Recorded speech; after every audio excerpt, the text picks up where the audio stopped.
If and he will lift his hands over the river with the strength of his spirit,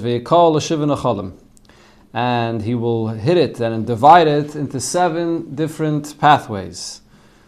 The pasuk zeh koyal Mashiach, when it says v'heinif yadai, who is the one that we're speaking about that lifts his hand over the river, it refers to Mashiach. Just like when Yidden left Mitzrayim, there was Kriyas Yamsuf.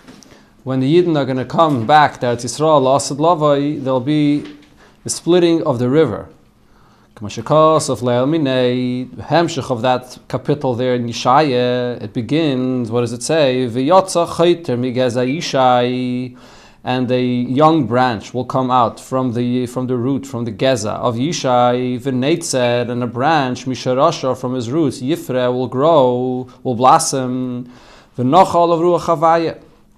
And the spirit of the Eibishter will rest upon him. Ruach Chochmeh, Bina, Ruach Eitze, Gvura, Ruach Das, V'yiras Hashem, V'harichai b'yiras Hashem. And he will smell, he will have a sense of smell through his Yiras Shemayim. V'loy lamara ein of yishpait, he will not judge people by what his eyes see. V'loy lamishma oznav yechiach. And he also will not judge based on what his ears hear. V'shofat b'tzedek dalim v'gomer. And he will judge righteously all the poor individuals. So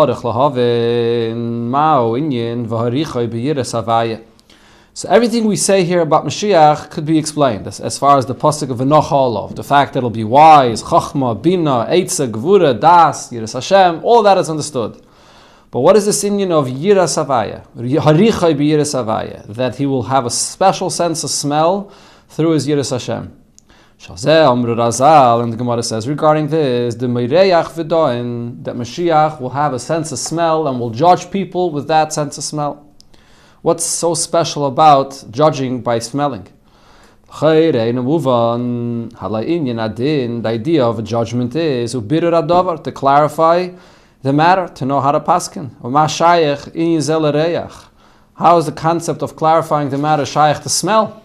He's going to ignore, the pasuk is saying, he's going to ignore what the Eidim say. He's going to hear witnesses saying something, he's going to ignore that. He's going to ignore what his eyes see as well. He's not going to base it on that. What is he going to base his judgment upon? Upon the sense of smell. What's the pshat in this? Another question is, this seems to be not only one of the details that the pasuk is saying here, but this is actually the main mile of Mashiach more than the other things. When there was a time period that they wanted to test an individual to see if he's Mashiach, Batku, what were they checking to see? If he has this ability to judge by the sense of smell. This is the story in the Gemara about Bar Kochva. Bar Kochva came and claimed that he was Mashiach, and the Chachama wanted to know whether he's Mashiach or not, so they sent after him to see if he could judge with a sense of smell. Which means, V'hainu, Shakol, Amailas, the Ruach, Chachma, Bina, Eitze, Gvura, Das, Yiras Hashem, all the other Mailas the Pasuk speaks about, Eina Maspikim Adayim. If you have an individual that has all of these Mailas, which seems to be great enough, no, Eina Maspikim Adayim, it's not enough. What is the main mile of Mashiach? The fact that he has the ability to judge by the sense of smell. Why is this the main inyan? Says mitzad the pshat of the Gemara in the story of Bar Kochva, you might argue that lav dafka it's a raya that the sense of smell is the main inyan. The reason why they dafka judged him, they tested him, that is, with the sense of smell is poshet. The rest of the things that it says in the pasuk, Chochmeh, Bina, Eitze, Gvura, Das, it's difficult to see that there's something unique about this person. There are many people that could have Chochmeh or Bina, Eitze, any of these things. It's natural. It's one has more, one has less. But to have the ability to judge with the sense of smell is unusual.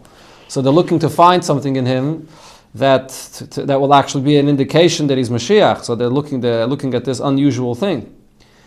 But the Rebbe is teaching it that the fact that B'Poil, this is what they are testing him with and not anything else, is also an indication that this is the Ikir Inyan. This is the main thing that characterizes Mashiach more than the rest of the things that the Pasuk says. Now because this is the main mile of Mashiach more than the other things in the Pasuk, the pasuk elaborates on this detail about the sense of smell of Mashiach more than the other things. Regarding the other things that the pasuk says about who Mashiach is, v'nochol of ruach havayer, chachme bina, ruach heitzah gvura das v'yiras Hashem. Nemarak inyan achiyuv. It says the positive. It says what it is. There's going to be chachme bina and so on. When it comes to the fact that Mashiach will have a sense of smell to judge, here the pasuk says more. It says what he will do, and it also says what he will not do. That he will not judge through what he sees and through what he hears. If dafka regarding this detail, the pasuk clarifies that and elaborates that he's going to judge through smell and not in any other way, so this is very significant. There's something unique about judging with the sense of smell. What's the pshat in this inyan?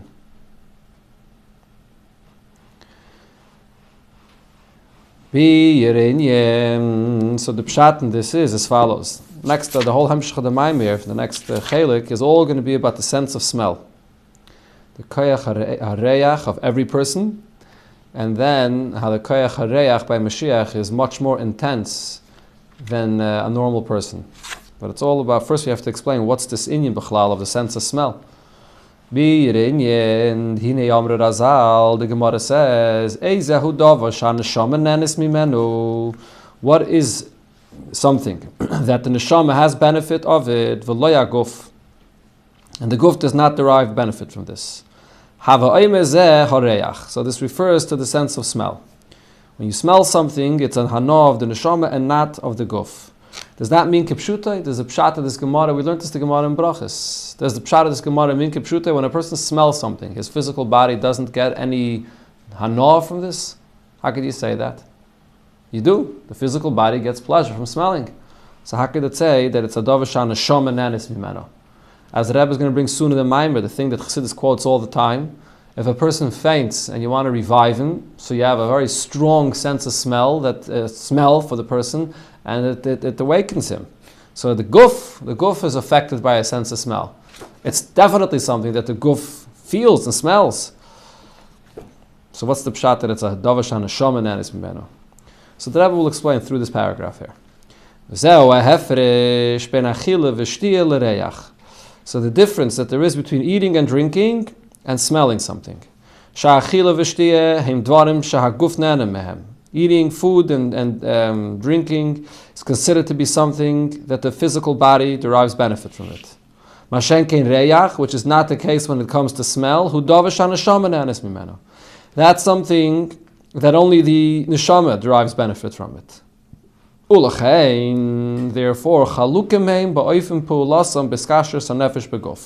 the difference that you see between eating and smelling is as far as the impact it has on bringing the connection between the neshama and the guf.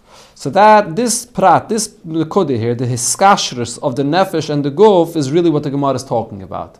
Both the sense of smell and the eating and drinking affect both the neshama and the guf. They have a connection to both. But the way it brings the connection between the neshama and the guf, here's the difference between eating or smelling. And the Rebbe explains. Hinei hanefesh be'etzem muhusa hirachaykim min haguf. The nefesh, the life of the person that's spiritual, is very distant from the physical body. The fact that there could be a connection between the life, the source of life of the nefesh and the physical body is only through the amazing power of the Eibishter that is connecting two opposites. We had this also in the Gemara. The nusach of the bracha, hamafli lasa, is there are various opinions of what the amazing koyach of the Eibishter in the workings of the body is. But the Ramah, and in Chassidus it always quotes the pshat, that the very fact that you have the combination of the nefesh and the guf, that's the biggest pella. That the guf lives from the nefesh, which is a ruchni. Shemekasha ruchnius v'gashmius, to connect and combine, join together ruchnius and gashmius.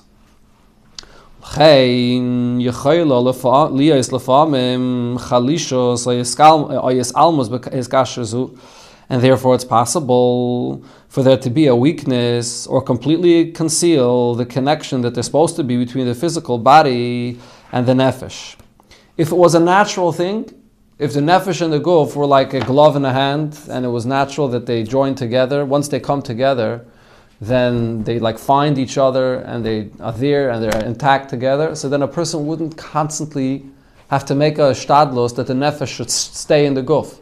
Our entire life, every day, we have to eat, we have to drink, we have to take care of the health of our body, to see to it that the nefesh should remain inside the guf. Because naturally, if you don't eat and you don't drink, what's going to happen naturally?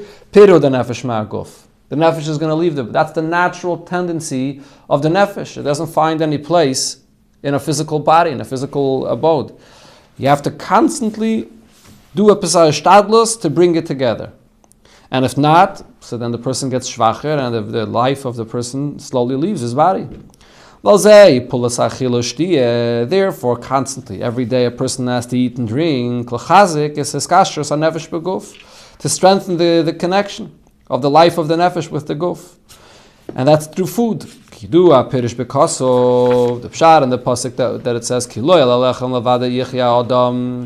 the life that a person gets is not from bread. It's the Eibishter that gives life to a person. So the pshat that it says in this that's brought in Chassidus from the Arizal is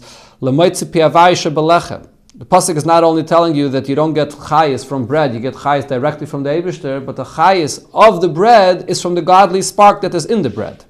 That's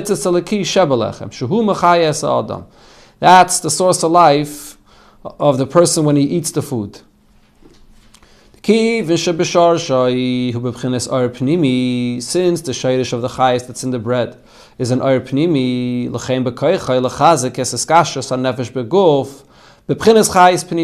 so by eating the bread, this gives a pnimis the chayis for the person to join the neshama together with the guf, that it should be pnimis inside the person. That's the regular process on a daily basis if a person is healthy. If a person is healthy, he has to eat twice a day, 3 times a day, whatever amount of food he needs every day to be mechazik his guf. But what he's really doing is, you're not being mechazik your guf.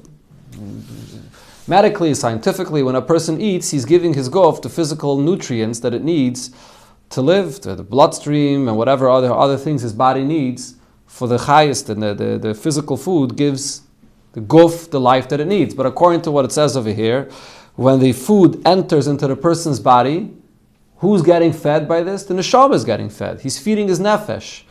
The nefesh should connect to the guf.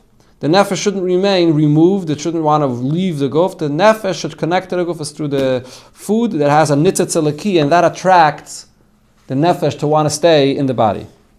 In other places it says that the shayrish of the nitzat zelaki that's in the bread is higher than the shayrish of the nefesh. So therefore, when the food enters into the body and the nefesh feels the godly energy that there is in that food, it's attracted to that food, and therefore that causes it to want to stay in the body. Mitzad the guf itself, the nefesh wants to leave. When it senses this lechem that has a higher godly energy, that brings the chayis of the nefesh into the guf. So this is on a normal situation. What happens when things are not normal, when the person's nefesh leaves the body, but not completely? But if a person passes out, faints, at that point it doesn't help to give him any food. At that point, when you have to bring back the nefesh that has removed itself from the body to a greater extent, so you have to draw from a deeper place of chayis, and that's reyach, the smell. The sense of smell in the person is able to draw from the essence of the nefesh, from an even higher place, to connect the nefesh back to the guf. What's the shayrish of reyach? The shayrish of reyach comes from an oir makif that is more than just the food. The food that a person eats joins the nefesh together with the guf, the oir pnimi that's needed for the limbs of the body, for all the functions and the organs of the body. But when it's not about giving life or energy to any particular organ, it's about the general nefesh of the person leaving the body because he's completely in a state of faint. So then you have to have a deeper kayach. You have to draw from the essence of the nefesh to bring it back to the body. That's the kayach of the sense of smell. So this is the pshat in the Gemara before. Ezeu dover shaneshama nenes mimenu v'lo yaguf. Sai eating and sai smelling is really food for the neshama. Both of them are food for the neshama. But the neshama has two dargas in it. There's the level of the neshama that has a shaykhis to the guf, that has a shaykhis to the functions of the guf, the evarim of the guf, the organs of the guf, and so on. That's the regular darga of the nefesh that a person connects to his guf through eating. Then there's the level of the neshama which is removed of the guf, the essence of the nefesh. The essence of the nefesh, that's something a person is going to have to access and draw back to him when the person is in a sense of, in a state of faint. That's the koyach of smell. And neshama nanis mimenu means that chelik of the neshama which is not usually drawn into the guf by eating. Zel gamatam. This is also the reason shahareach ein apoel chesaron klal betzem hadava. When you smell something, you're not causing any lack. You're not taking that thing itself and consuming it. It's just the smell of it that enters into the person. But the thing itself, the besomim itself, or whatever the source of smell is, remains. Shalachein. This is also the halacha regarding me'ila. Koil mare v'reyach. If a person hears the sound of the Leviim playing the music in the Beis HaMikdash, or mare, he sees the beautiful sight of what happens in the Beis HaMikdash and he derives benefit of that. Or reyach, he smells the smell of the ketayres that's brought in the Beis HaMikdash. So there ain't b'mishum me'ila. There's no me'ila where you're misusing what belongs to hektish for private, personal pleasure. Because you're not causing any chesaron in the source. You can derive this benefit without changing the source. So what's the reason for this? This is an oir makif.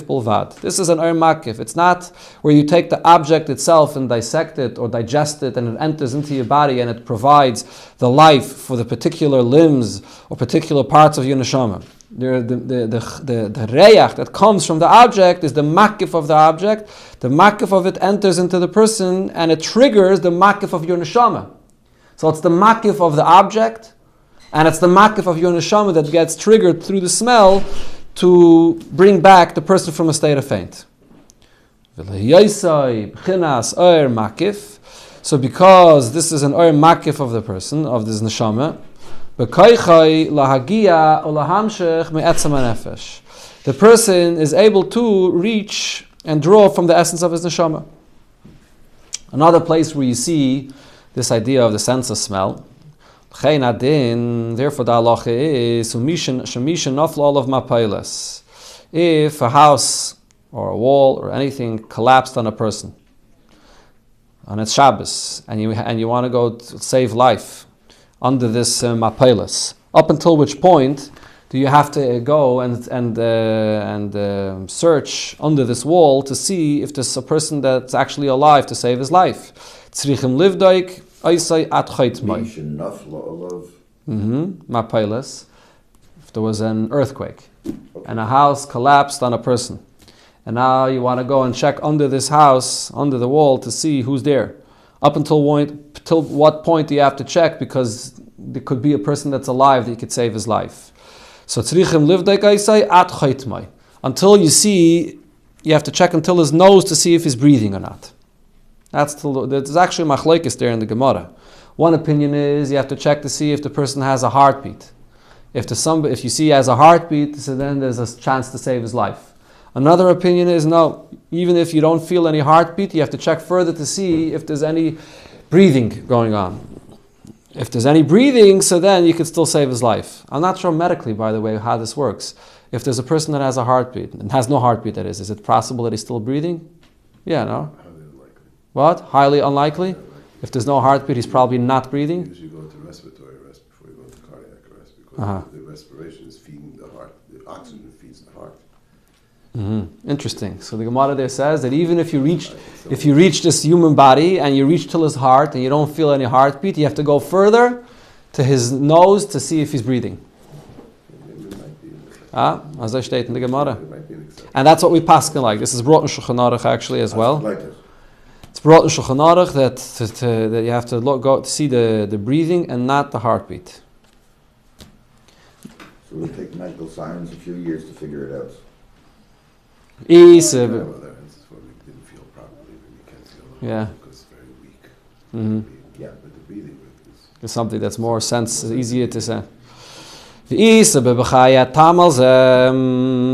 says in the Bechaye, the reason why, the sense, at Chaytmai, why you check to see if he's breathing, just as it is when the Eibishter blows the nefesh into the body. The Eibishter blows the nefesh into the body through the nose, Nishmas Chayim, the Eibishter blew life into Adam Rishon through his nostrils. The same is also true. Gamsi Luka, where is the last place where the person's life leaves his body? It leaves through his nose. Even if all other limbs of the body were inspected, including the heart, and no sign of life was found in any other parts of the body, that's not enough to determine that he's not alive anymore. You have to check further to the nose to see if he's breathing or not. When there's life, a sign of life that you can feel in the nose, and the breathing in the nose, that's the deeper level of life. It's still possible to reveal it in the rest of the body through different activities to bring the life back to the person. Mashenkin, the heart is not the etzem achayis. The heart is a lower level of chayis than the breathing in the nose. As he's going to explain in the Hemshech, we'll see tomorrow, Mitzvah. I was going to talk about the nose and actually the fact that the nose has two nostrils and what it means. Very interesting.